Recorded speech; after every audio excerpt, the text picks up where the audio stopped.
I was 38 the day a doctor sat me down in a room painted the soft, bureaucratic beige of hospitals and told me the words nobody rehearses for, stage of 4. It's aggressive.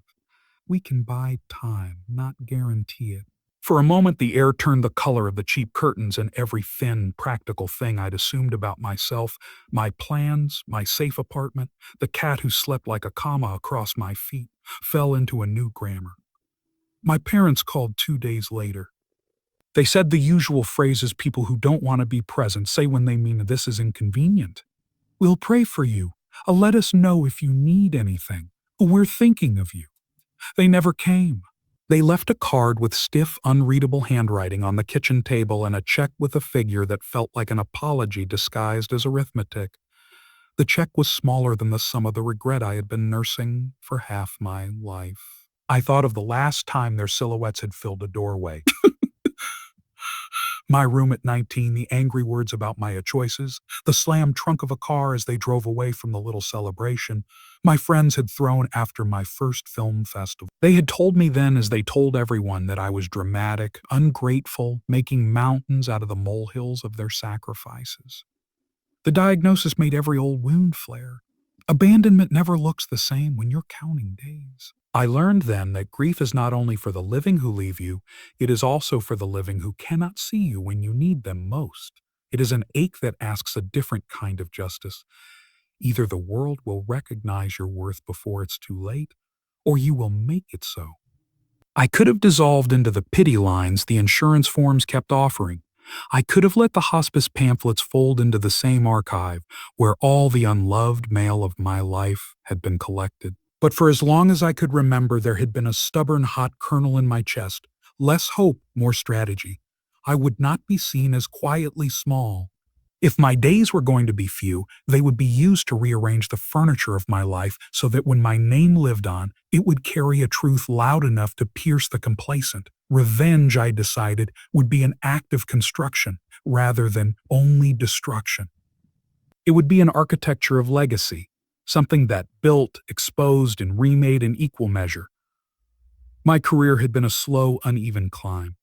I'd come out of a small Rust Belt town where the 4th of July fireworks were more about the smell of sparklers and less about grandeur.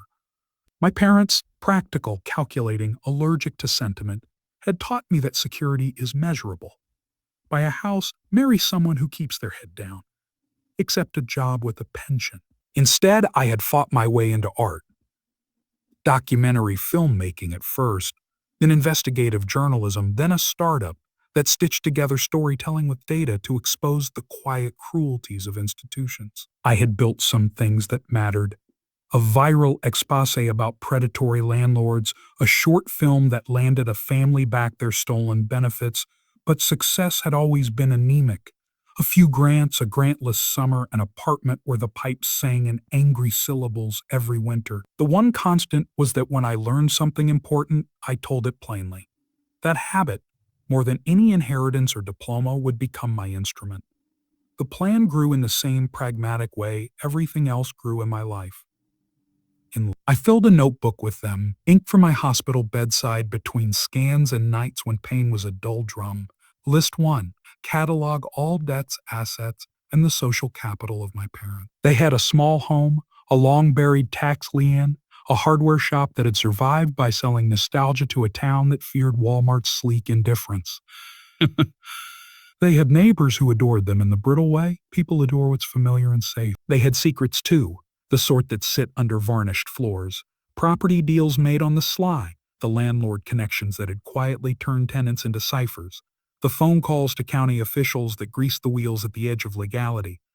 List 2. Identify allies. There were the colleagues who owed me favors, the whistleblowers I had helped in the past, the local pastor who hated hypocrisy enough to speak truth when truth needed a sermon. List 3. Design the legacy. I did not want to make a spectacle of revenge for revenge's sake. I wanted my last act to be elemental, to heal what had been harmed and to make the people who had been comfortable finally feel the sting of accountability. If my parents had abandoned me, the world would not let them forget that they had a child whose absence did not dissolve into silence I started small. I updated my will with the clarity of someone practicing metaphors before execution. This money would go to a legal fund for tenants. This property would be donated to a community art space named for the sister I had given up at 16. An old secret. Later, a public reclamation. This portion would be reserved to finance investigative reporting into the corrupt practices that had allowed small-town chicanery to persist. I left a statement to be read publicly, which I wrote myself, perfecting each sentence until it had the brittle, precise ring of truth that outlined not only my bequests but the reasons behind them. My attorney, a woman with a laugh like gravel, read it aloud and then told me to be careful. There are ways to complicate things if anyone tries to challenge it. I told her I was counting on complications. Eventual discomfort would be part of the point. The real work required patience and the petty joys of sabotage. I used my access as a journalist and my old contacts in municipal offices to dig through property records and phone logs. I found the ledger entries that matched the rumors. Payoffs disguised as consulting fees, a contractor who always seemed to win bids near the hardware store. I recorded phone conversations where a name would be slipped into a sentence like a coin, small, unnoticed, valuable. I interviewed tenants who had paid months of rent into bank accounts held in trust for a repair fundee that had never seen a repair. People had endured these things for years because shame taught them to bend, but many of them were ready. They had been waiting for someone to point a lens and a microphone at the truth. I trained a local filmmaker friend to capture the testimony of those who wanted to speak but feared retaliation. We did it quietly at first. Coffee in a diner booth, a battered recorder under a napkin. Later the videos would live online, sharp and unblinking, with captions that spelled out names and dates. As the evidence accumulated, so did the moral clarity. Revenge looked different from a hospital bed. It looked like a schematic where every public admission required a corresponding piece of repair. Tenant funds returned, a community center refitted with heat and a library, a scholarship given to the estranged children of the town's marginal households. It was important to me that my legacy not be only punitive. I wanted the people who had been hurt, mothers who had chosen between rent and insulin, kids who had swallowed hunger to afford school supplies, to be the beneficiary. My plan was not to ruin my parents into poverty. It was to reroute the privileges their complacency had hoarded toward those who had been shut out. If my parents had been comfortable while the town eroded, then my legacy would redistribute comfort in their name. The next step was theatrical, because truth without audience is still a secret. I scheduled a reading of my statement to be played at the town hall, meeting the day. The city council was set to discuss a redevelopment plan that would have further commodified the neighborhoods my parents' clientele lived in. The timing was precise. I wanted the public document to be read when the three people who could have done something for all those years were gathered in one room, when the CCTV cameras would catch the faces of those who had looked away. I arranged for local reporters I trusted to be present. I wired the social media accounts I had cultivated to go live. I had one viral video of my early work that had once made strangers write me letters. I thought of that as training wheels for this new kind of exposure. I recorded interviews with the tenants, got signed affidavits, and then sat in my car afterward and tried, with an animal intensity, to feel nothing. Feeling in the early days of my plan could have undone everything. Feeling could make me beg for absolution instead of demanding it. My mother called the night before the meeting. Her voice was a decades-deep hollowness. It had always sounded like a window left open in winter. She asked if I was getting enough rest and told me she had spoken to God. I listened. I wanted to tell her that I had already had too many conversations with God to expect anything but silence, but what came out was quieter. "But do what you need," I said. My father didn't call. He sent a text that read, "This is not how we raised you." I archived it in the same folder where I kept the small acts of humiliation I'd accumulated. The time he told me to hide my diploma because it embarrassed him in front of his friends. The time he refused to clap at an awards night. Those files would be part memory and part inventory. On the day The town hall smelled of coffee and the cheap perfume people wore when they needed to be palatable in public. The mayor spoke about progress with the kind of polished vacancy that passes for civic compassion. Then, with the city council assembled and the cameras trained, my statement played over the speakers. It was a simple document, a recounting of my life, the abandonment that had followed my diagnosis, a ledger of the town's small corruptions. I watched my parents as the voice of my final will read the sentences that name them as beneficiaries only under terms of accountability.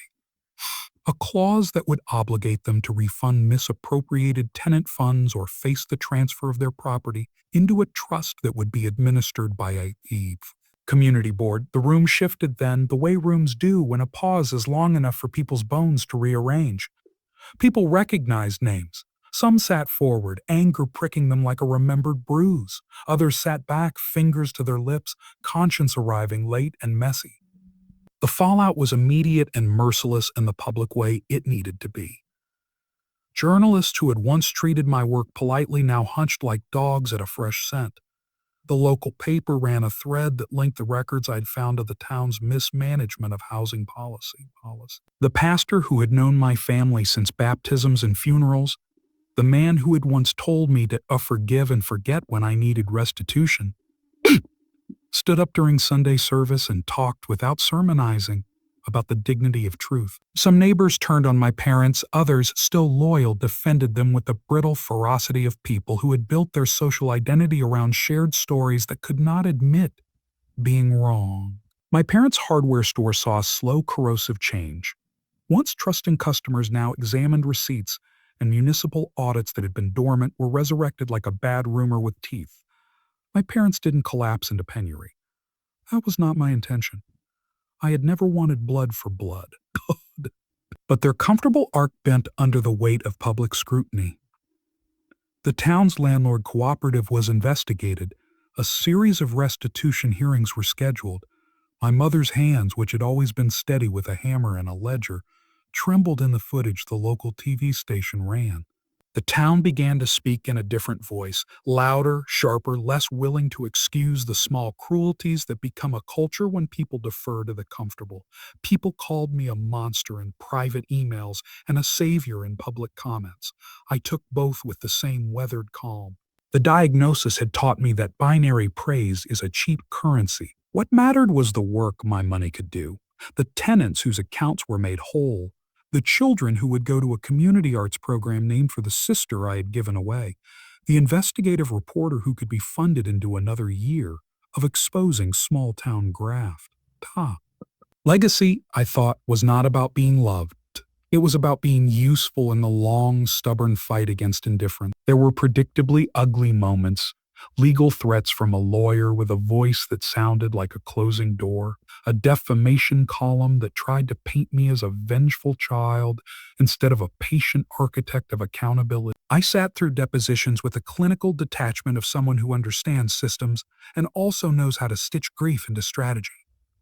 I was not invulnerable. I had nights when the pain was a live thing under my ribs, and I whispered apologies into the dark for not being able to be the kind of child my parents want. But there were also nights I sat in the studio watching a new cohort of kids learning to edit documentaries, their hands awkward and fierce, and I felt a kind of joy that was not loud, but was as deep as bone.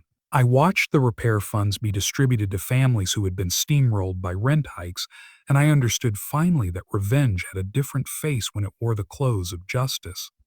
It lifted, it shone a light, it held institutions to account. My parents reacted as people do when their world is reframed. My mother retreated into a silence that felt like a shield, calling me once in the dead of night to say she was sorry in the broadest, vaguest sense and then never explaining what the apology meant. My father, who had always been sharper with practical threats than with tenderness, asked me once in a hospital corridor whether I regretted the path I had chosen. I said nothing. How could I explain that the path had been chosen out of a need to be seen, not by them, but by the world that had watched them look away? If regret were a thing, it might have been for the wasted years when I had wanted only to be loved by people who had been taught to make love conditional. But the bigger truth was that love, when absent, can be turned into fuel, a way to burn away the rot and leave, yes, a scar, but also a new scaffold from which others could climb. As my body declined, something unexpected bloomed, an influx of letters. They arrived from people I had once helped, from strangers who had seen the videos and felt the old compulsion to write someone a memoir of gratitude.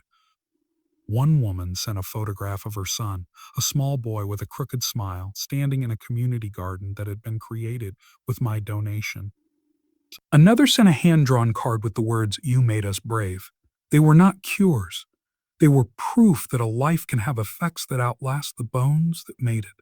I read them in the evenings and sometimes wept not for the life I was losing, but for the life I had finally managed to make visible. In the final weeks when morphine smoothed the edges of pain and I had learned to let small pleasures be enough, a cup of coffee that tasted like rain, a voicemail from a neighbor whose eviction had been stopped, I thought about the word a legacy and what it meant beyond buildings and money.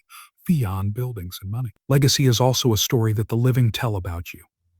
My statement had ensured that the story told would include truth.